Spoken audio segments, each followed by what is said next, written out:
brought you by Silver Pumps and Motors.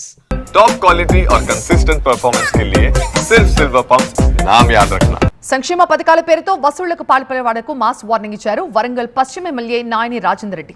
Indiramma ఇండ్ల పేరుతో ఎవరు వసూళ్లకు పాల్పడ్డా కూడా ఊరుకునే ప్రసక్తి లేదన్నారు. వసూళ్లు చేసిన వారిని శిక్షించడమే కాకుండా లంచం ఇచ్చిన లబ్ధిదారుల ఇల్లు కూడా రద్దు చేస్తామన్నారు ఎమ్మెల్యే. మరి ఈ ఇండ్లు వస్తున్నాయి కదా నేను గతంలో కూడా చెప్పడం జరిగింది. ఎవరైనా లంచం అడిగితే మీ ఇళ్లలో మీరెవరికైనా లంచం ఇచ్చిన ఎడల ఆ ఇల్లు క్యాన్సిల్ చేయబడుతుంది అనేది గుర్తు పెట్టుకోండి. మధ్యలో ఎవ్వరికి కూడా ఒక్క రూపాయి కానీ ఇవ్వటానికి వీల్లేదు. మాకు కొన్ని ఒక రెండు డివిజన్లల్లో 10,000 20,000 అని చెప్పు 50,000 అని చెప్పు తీసుకుంటున్నారు. ఒక రెండు డివిజన్లలో అనేది మా దృష్టికి వచ్చింది. అది నిజమా కాదా అనేది విచారణ కూడా చేస్తున్నాం.